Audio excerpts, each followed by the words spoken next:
தந்தை, மகன், தூய ஆவியானவர் நம்ம நிறைவாக ஆசீர்வதிப்பார். நண்பர்களே, வேண்டுமா இந்த ஆராதனைக்கு உங்கள் அனைவரையும் அன்போடு வரவேற்கிறேன். இதுவே தகுந்த காலம் நண்பர்களே. இன்றே மீட்பு நாள். 2 கொரிந்தியர் புத்தகம் 6வது அதிகாரம் 2வது வார்த்தை. இதுவே தகுந்த காலம். இன்றே மீட்பு நாள். நண்பர்களே, இன்றையிலிருந்து புதுக்காலம் தொடங்குகிறது. கிறிஸ்து பிறப்பு காலத்தை முடித்துவிட்டு பொது காலத்திற்குள்ளே நாம் சென்றிருக்கிறோம். எனவே இன்றைக்கு இறை செய்தி இன்றே தகுந்த நாள். இதுவே மீட்பின் நாள். இதுவே தகுந்த காலம்.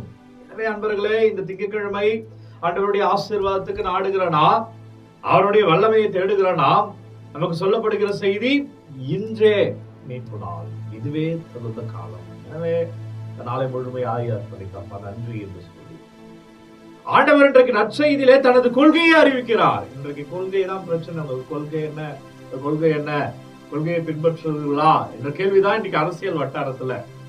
யாருமே சரியா கொள்கையை அறிவிப்பது கிடையாது. பிம்பங்களை வைத்துக் கொண்டு அரசியல் செய்கிறார்கள். ஆனால் இயேசு பாருங்க, மக்களிடம் தன்னை அறிமுகப்படுத்துகிறார், தனது கொள்கையை அறிவிக்கிறார்.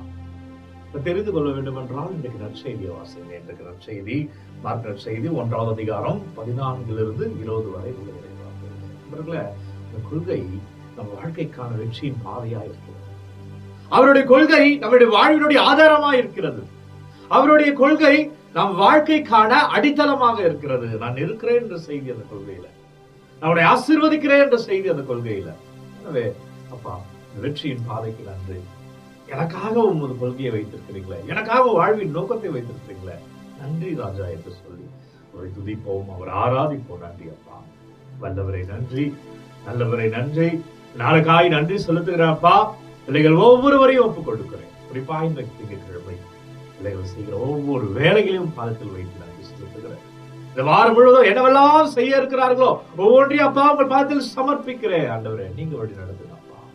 துதிக்கிறோம் ஆண்டவரே, ஆராதனை செய்கிறோம். தெரியுமான இறைவரவங்கள என்ன கொள்கையை அறிவிக்கிறார் என்றால் 2 இடங்களில லூக்கா செய்தியிலே 4வது அதிகாரம் 16 - 20 வரை உள்ள இறை வார்த்தையில இயேசு தன்னுடைய நோக்கத்தை அறிவிக்கிறார். அதே போல இன்றைக்கு நற்செய்தி மார்க் நற்செய்தி. லூக்கா செய்தியில ஏற்கனவே பார்த்தோம் 4வது அதிகாரம் 16 - 20. மார்க் நற்செய்தி 1:14 - 20. என்ன என்றால், காலம் நிறைவேறிவிட்டது. அதாவது கடவுளை நம்புகிற காலம் வந்து விட்டது. மக்கள் திக்கச்சோரலாய் இருந்தார்கள். என்ன செய்வதென்று புரியாமல் இருந்தார்கள். மெசியாவுக்காக காத்திருந்தார்கள் இயேசு வருவதற்கு முன்பாக. எனவே ஆண்டவர் சொல்கிறார், நீங்கள் காத்திருந்த காலம் நிறைவேறிவிட்டது. இதோ மெசியா வந்து விட்டார். அவங்களுக்கான வெற்றியின் பாதையை ஆண்டவர் சொல்றாரு, நான் வந்துட்டேன், வாழ்க்கை மாறும். நான் வந்துட்டேன், நான் உன்னை ஆசீர்வதிக்கிறேன். நான் வந்துட்டு அவன் வாழ்க்கை அபிஷேகமா மாற்றுகிறேன். நம்பிக்கையோடு ஜெபிக்கிற பிள்ளைகளை, நம்பிக்கையோடு நாடி வருகிற பிள்ளைகளை நான் வந்துவிட்டு உங்களை ஆசீர்வதிக்கிறேன் என்கிறார். நன்றி என்று சொல்லி அவரை ஒன்று, காலம் நிறைவேறிவிட்டது. 2வது வார்த்தை பாருங்க, இறையாட்சி வந்து விட்டது. அன்பர்களே, ஏராளமான ஆட்சிகள் இருந்தது, மக்கள் நிம்மதியில இல்ல. இறையாட்சி என்பது எதை குறிக்கிறது என்றால், பிரியமானவர்களே, சரியான மனநிலையை கொண்டிருப்பதை குறிக்கிறது. இவர்தான் என்னுடைய ஆண்டவர், நான் இவரை பிடித்துக் கொண்டால் வாழ்ந்து விடலாம் என்ற சரியான மனநிலையை மக்களுக்கு தருகிற ஆட்சியாக, மக்களுக்காக தன்னை கொடுக்கிற ஒரு ஆட்சியாக ஆண்டவர் இருக்கிறார். இறையாட்சி வந்து விட்டது. 3வதாக மனமாறி நற்செய்தியை நம்புங்கள். காலம் நிறைவேறிவிட்டது, இறையாட்சி வந்து விட்டது, மனமாறி நற்செய்தியை நம்புங்கள். அப்படின்னா இந்த இறையாட்சியை நாம் பெற்றுக்கொள்ள வேண்டும் என்றால் மனமாற்றம் தேவை. அவரை நம்பி இருப்பது தேவை. எல்லா இக்கட்டான சூழ்நிலையிலும் நாம் அறிந்து கொள்ள வேண்டியது, ஆண்டவர் என்னை மீட்பார். என கஷ்டமான சூழ்நிலையிலும் நாம் உணர்ந்து கொள்ள வேண்டியது, அவர் என்னை கைவிட மாட்டார். எந்த வலுவற்றவை நம்மை நெருங்கினாலும், எதை நம்மளுடைய திறனை வலுவற்றவையாய் மாற்றினாலும், நம்ம வாழ்க்கையில என்ன சோதனைகள் வந்தாலும் நாம் மறக்கக்கூடாத அல்லது நாம் விலகி விடாத ஒரு சிந்தனை என்னவென்றால், இறைவன் என்னை மீட்பார். எனவே மனமாறி நற்செய்தி நம்பு. என்ன நற்செய்தி? அவர் என்னை மீட்டிருக்கிறார் என்ற நற்செய்தி. என்ன நற்செய்தி? அவர் எனக்காக இறந்திருக்கிறார் என்ற நற்செய்தி. என்ன நற்செய்தி? எனக்காக அவர் உயிர்த்திருக்கிறார் என்ற நற்செய்தி. என்ன நற்செய்தி? இன்றைக்கு அவர் என்னை வாழ வைக்கிறார். இந்த திங்கட்கிழமை என்னை அவர் ஆசீர்வதிக்கிறார் செய்தி. எனவே பெரியவங்க நண்பர்களே, ஒப்பு கொடுத்து உங்க வாழ்க்கையில என்னவெல்லாம் தேவை, வெற்றியின் பாதைக்கு எது தடையா இருக்கு, உங்க வாழ்க்கையில வெற்றி அடைவதற்கு எதுவெல்லாம் தடைகள் இருக்கிறது, ஒப்பு கொடுத்து சொல்லிப்போமா. நன்றி அப்பா, வல்லவரை நன்றி, நல்லவரை நன்றி. பிள்ளைகளுடைய பாதைகள் ஒவ்வொன்றையும் ஒப்பு கொடுக்கிறேன். வாழ்க்கையில சந்திக்கிற தோல்விகள், கஷ்டங்கள், வெற்றி அடைவதற்கு எதுவெல்லாம் தடையா இருக்கிறதோ, சில பேருக்கு வீடு கட்டுவது வெற்றியாக, சில பேருக்கு பொருளாதாரத்தில் உயர்வது ஒரு வெற்றியாக கனவோடு இருக்கிறார்கள், சில பேர் பிள்ளைகளை நல்லபடியாக வளர்ப்பதற்கு கனவோடு இருக்கிறார்கள், வாழ்க்கையில நல்ல நிலைக்கு செல்ல வேண்டும் என்ற கனவுகளோடு இருக்கிறார்கள். ஒப்பு கொடுக்கிறேன்.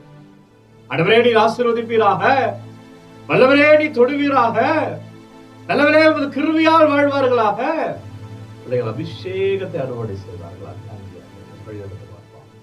ஆசீர்வதிக்கிறாச்சா விண்ணப்பங்கள் என்னவெல்லாம் இருக்கிறாங்க, கமெண்டில் அனுப்பப்படுகிற ஒவ்வொரு விண்ணப்பங்களையும் அப்பா உங்கள் பாதத்தில் சமர்ப்பிக்கிறேன். பிள்ளைகளுடைய இயக்கங்கள் எதிர்பார்ப்புகளாம் இயேசு கிறிஸ்து திருப்பெயரால் ஆசீர்வாதமாக வல்லமையான இறைவனுடைய கிருபையில உங்கள் ஜெபத்துல இயேசு கிறிஸ்து திருப்பெயரால் உங்கள் பாதையை வெற்றியாய் மாற்றுகிறார்.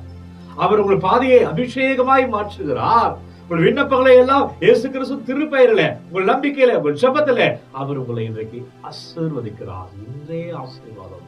அதுதான் 2 கொரிந்தியர் புத்தகம் 6:2 சொன்னது. இதுவே தகுந்த காலம், இன்றே மீட்பு நாள். மீட்பை இறைவன் உங்களுக்கு நடத்துகிறார். தலை வணங்கி ஆசீர்வாதத்தை பெற்றுக்கொள்வோம். எல்லாம் அல்ல இறைவன் நம்மை தந்தை, மகன், தூய ஆவியார் நம்மை நிறைவாக ஆசீர்வதிக்கிறார். இன்றே மீட்பினால், இதுவே தகுந்த காலம், நீயும் உன் வீட்டாரும் வாழ்வீர்கள். நண்பர்களே, ஒவ்வொரு நாளும் காலை 3 மணிக்கு இந்த ஆராதனை வழங்கி கொண்டிருக்கிறேன். யாருக்கு தேவை நினைக்கிறீங்களோ அவர்களோட பகிர்ந்து கொள்ளுங்க. God bless you. Take care. Have a nice day.